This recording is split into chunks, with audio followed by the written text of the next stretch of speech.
berusaha untuk budidaya lobster sudah hampir 15 tahun dengan mengembangkan teknis budidaya.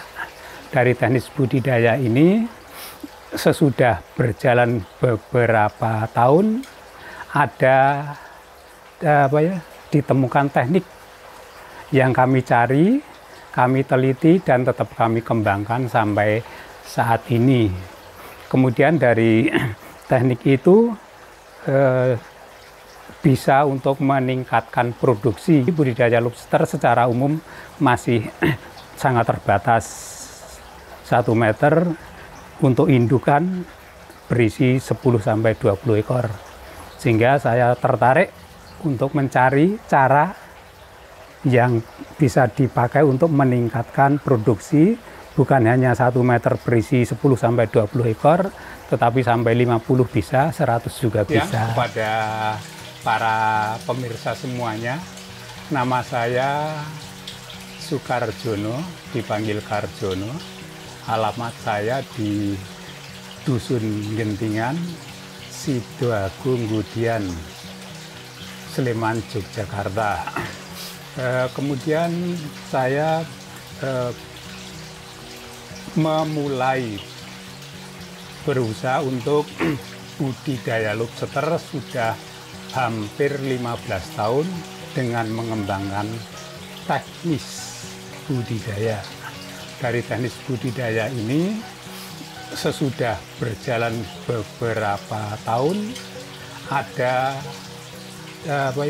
ditemukan teknik yang kami cari, kami teliti dan tetap kami kembangkan sampai saat ini. Kemudian dari teknik itu bisa untuk meningkatkan produksi minimal 10-15 dari awal sekitar tahun 2007.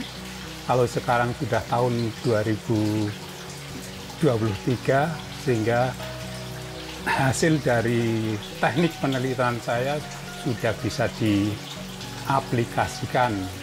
Namun untuk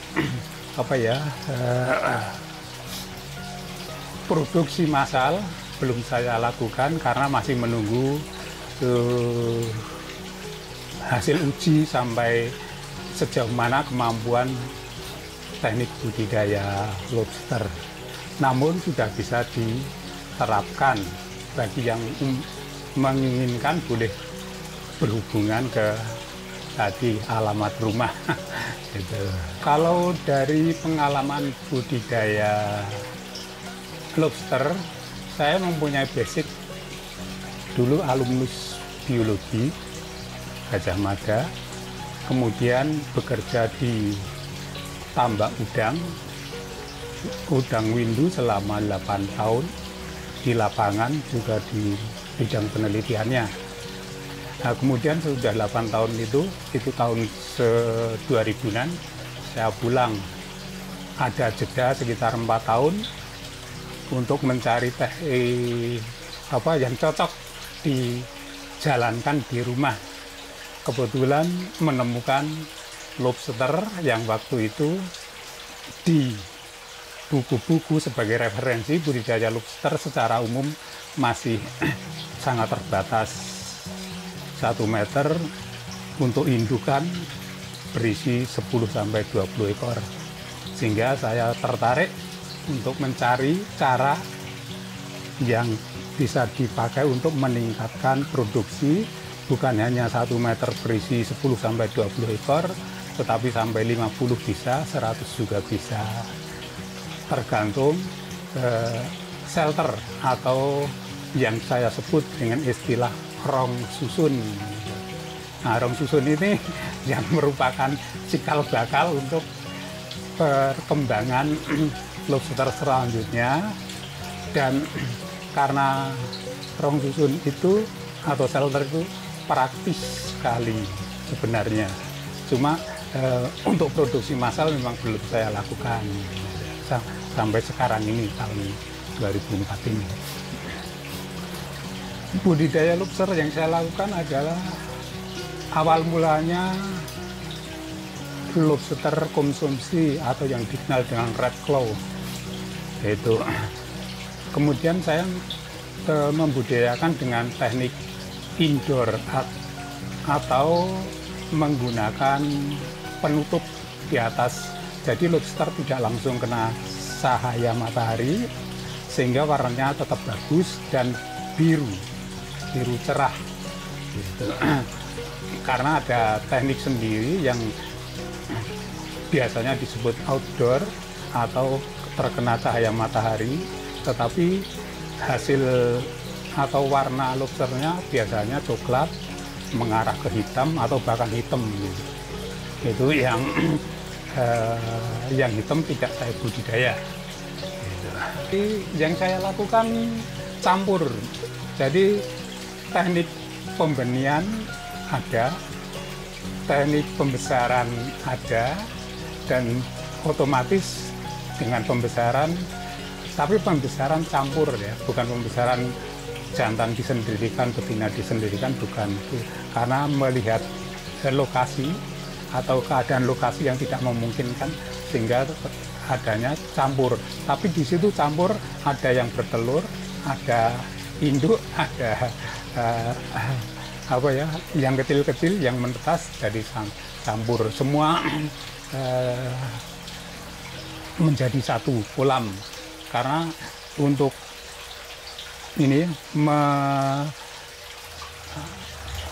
menyendirikan antara jantan, betina, yang besar dan yang kecil butuh waktu dan tenaga yang tidak sedikit, dan menurut saya juga kurang efisien bagi yang sudah ini yang sudah cukup banyak. Satu-satu hal yang perlu diperhatikan di budidaya air, pertama sumber airnya supaya hasilnya bagus.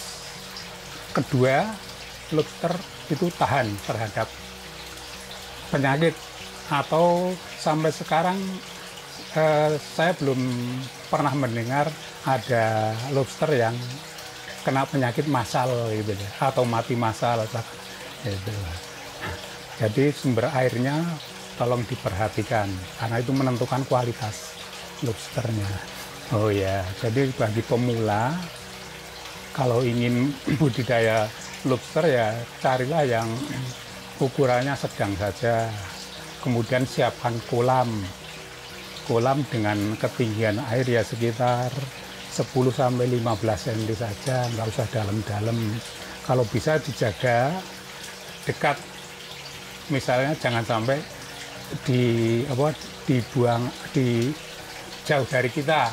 Setiap hari diamati, mungkin siang malam, karena lobster adalah hewan aktif di malam hari. Jadi kalau siang dia lebih cenderung sembunyi. Keduanya diberikan tempat berlindung atau shelter. Shelter nanti itu tadi bisa nyari ke tempat saya tadi gitu ya. Rong susun gitu ya. Kemudian dari situ jangan lupa supaya tidak mati, kalau untuk awal itu perlu adaptasi. Nah, kalau bingung adaptasi, kolam yang berair tadi sebaiknya paling mudah diberi tanaman air saja. Eceng gondok bisa atau yang lain. Tapi kalau malam hari mungkin tanamannya mengganggu gitu. Karena sama-sama menggunakan oksigen. Jadi satu tanaman, dua aerasi atau bubble udara, sama kalau bisa pompa. Ada pompa air supaya ada aliran di situ. Aliran kan tujuannya banyak itu, menyeragamkan kondisi air. Jadi airnya kalau bisa tetap dijaga. Tanda-tandanya air kotor ya itu tadi. Kalau parah ya udangnya mati, lobsternya mati, atau lobsternya lebih banyak nongol di darat bukan di dalam air. Itu kalau itu sudah terjadi, berusahalah untuk mengganti air. Sebenarnya lobster adalah hewan omnivor. Omnivor itu semua yang diberikan bisa dimakan, entah itu bagus atau busuk dia mau. Cuma untuk menjaga kualitas berikanlah makanan yang bagus, sehat. Kemudian kalau pakan pelet itu dilakukan 2 kali sehari. Jadi mungkin kalau biasa jam 7 ya jam 7 pagi atau jam 7 sore 2 kali, atau mungkin kalau jam 10 boleh nanti jam 10 malam, atau maju sedikit juga boleh, atau tergantung dari kondisi si pemilik. Kalau sudah biasa punya pengalaman, tahu oh ini lobster saya lapar gitu. Kemudian untuk pakannya kalau itu pelet gitu ya, kalau pakan yang lain yang penting jangan sampai membusuk sehingga membuat kondisi air lebih jelek, menjadi lebih jelek kondisi airnya. Jadi kalau sudah kelebihan, kalau bisa disingkirkan atau diambil. Pakan pelet itu kan banyak sekali ya. Kalau di sekitar kita ada sawah, bisa cacing, bisa keong, bisa kerang, atau itu yang dari protein tinggi. Tapi kalau dari umbi-umbian bisa ubi jalar atau kentang gitu, atau kacang hijau. Sebenarnya banyak sekali. Tapi usahakan kalau bisa untuk suplemen atau untuk tambahan atau untuk pengganti, usahakan yang ada di sekitar, tidak usah nyari yang sulit. Kalau untuk produksi sudah besar, saya sendiri kurang berpengalaman, terus terang gitu ya. Karena untuk jumlah yang banyak dan kontinu ya, terus menerus, yang menjadi kendala adalah stok. Itu dimanapun dia akan nanya stoknya bisa nggak rutin gitu. Permintaan rutin itu yang jadi masalah itu. Jadi selama ini yang saya lakukan cuma siapa yang butuh gitu, bisa beli di tempat saya, bisa sambil belajar, sambil nambah pengalaman gitu. Itu yang jadi sehingga sampai sekarang juga masih jalan. Karena stoknya ini, kalau kendala yang lain, lahan itu saya kira bagi saya enggak. Bagi saya lahan tidak ada. Kemudian kalau bisa sumber air aja yang menjadi kendala. Kalau sumber airnya mengambil air dari kolam atau dari selokan, mungkin itu resiko lebih besar. Karena budidaya jangkanya panjang gitu ya. Jangka panjang, untuk besar itu butuh waktu 1 tahun. Misalnya baru 7 bulan kena, biasanya kena ini yang di perut itu bintik-bintik hitam itu nanti kan sudah jatuh harganya. Mau tidak mau kita buang. Kalau di sini ada di daerah mana, Bantulan itu dulu ada. Dia berani menggunakan sawah untuk budidaya lobster itu. Tapi sudah berapa lama itu ternyata kena penyakit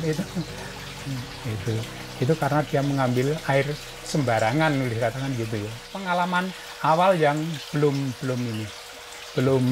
banyak pengalaman, karena kalau sudah jalan ya, kita budidaya lobster itu sambil nongkrong itu jalan dengan sendirinya, nggak banyak problem gitu ya.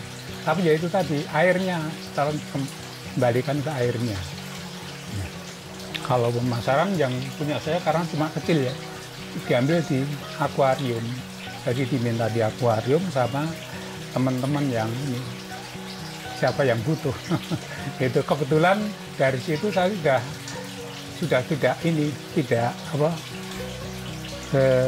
kalau nggak ada yang butuh, saya bisa nahan untuk sampai besar tertentu. Nanti kalau sudah besar tertentu kan ada yang butuh ini konsumsi gitu. Jadi konsumsi kita berikan yang butuh itu. karena untuk besarnya kan lama sekali. Yang mintanya, saya diminta untuk setor ke hotel, tetapi cuma seminggu sekali hari Sabtu. Ternyata induk saya pun terangkut gitu loh, karena stoknya nggak punya itu loh. Boleh katakan seminggu sekarang saya 1 kilo atau 2 kilo. Nah, minggu besok kalau itu 1 bulan sudah berapa kilo itu induknya terangkut. Yang jelas kalau untuk motivasi itu jangan ragu untuk menggunakan pertama listrik.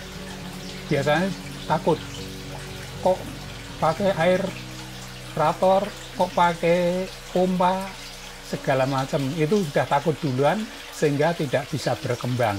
Jadi jangan takut menggunakan listrik, menggunakan pompa sama aerator. Kalau semakin besar kolamnya, listriknya semakin besar, tapi nanti semua bisa tertutup dari hasil budidaya itu. Sama jangan tetap rajin ya, jangan bosen. Jadi nama saya Sukarjono, alamat di Gentingan, Sidoagung, Gudian, Sleman, Yogyakarta. Kalau mau mencari dari Google, ada di mata air Gentingan, Sidoagung, Gudian. Saya berdekatan dengan mata air atau sumber gitu. Sebelah itu rumah saya. Di situ ada budidaya lobster saya, lobster hias dan lobster konsumsi. Kemudian WA saya dengan nomor 08564 256 7122. Terima kasih bagi yang sudah menonton video ini. Jangan lupa subscribe. Ayo ambil bagian menjadi 1 juta pembudidaya lobster Indonesia. Salam capit.